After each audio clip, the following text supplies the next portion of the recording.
Hi, I'm Nirja Singh. I bring you 30 insights into the art of surviving, thriving through, and not dying of a generation gap. And these are for all adults in any position of authority over millennials, real or imagined. Insight 7. She was a go-getter.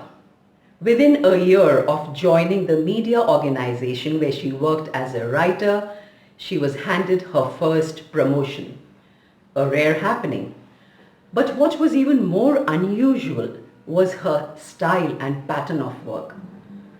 There would be weeks of productivity when she would churn out articles with passion and cheer.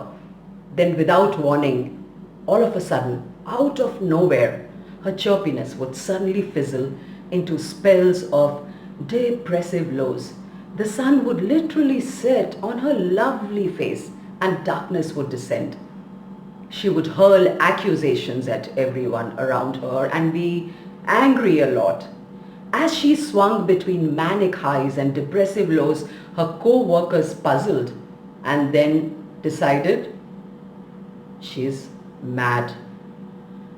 When I was growing up, private sector barely existed and dad and mom would play rummy and paplu at home.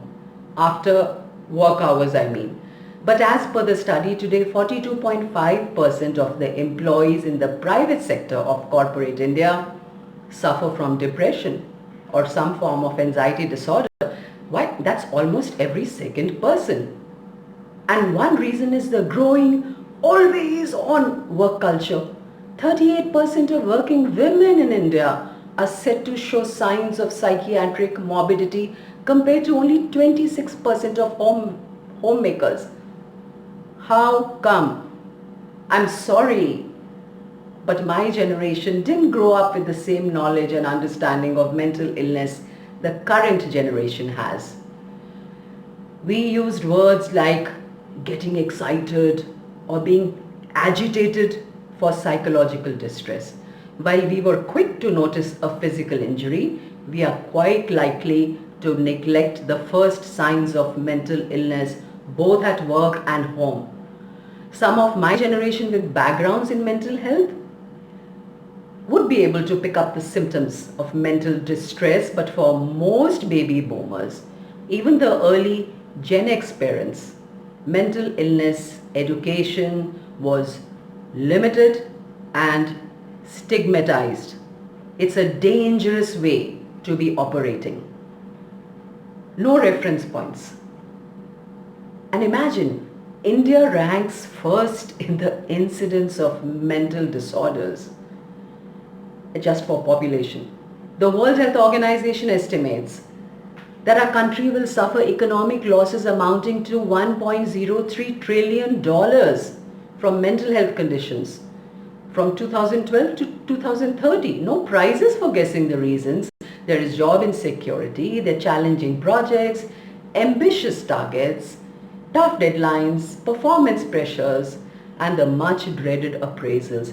Add to it bullying, discrimination, harassment, and overtly competitive and hostile company culture, office politics, long working hours. I left out family related and other financial problems. And there we have it, a fertile breeding ground for mental distress. Are we talking workplace or a dark place here? Boomers, most of them have never had a panic attack or a depressive episode. It's difficult to empathize with the millennials' psychological war zone. But this is the time to make an effort to learn and help. The cost of mental problems is enormous. Depression shows comorbidity with other health problems like cardiovascular diseases and diabetes. And typical symptoms amongst the working professionals could be mood swings, anxiety, agitation, apathy, insomnia, difficulty waking up in the morning, lethargy, drowsiness, lack of interest in daily affairs, overeating, loss of appetite, unexplained aches and pains in the body, and increased consumption of alcohol, tobacco, there's absenteeism, unplanned time off, and presenteeism, showing up at work sick or lethargic, not at the normal levels of productivity. An important first step would be to reduce the stigma associated with admitting any sort of mental problem. A second step would be to recognize that these problems are real, like cancer or heart disease. And please, boomers, doubting Thomases, this is not about shamming. There are neuroimaging studies that can show that the physiology changes during depression. Mercifully, the third step was taken by the Indian Mental Health Care Act that came into effect in 2017. This act prompted the Insurance Regulatory and Development Authority of India to ask insurers to offer mental health as part of the insurance policy 2018. Cheers to that. And please, let's not go losing our minds, please. Can there be a bigger human tragedy than that?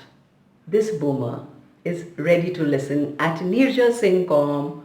Watch out for Insight 8.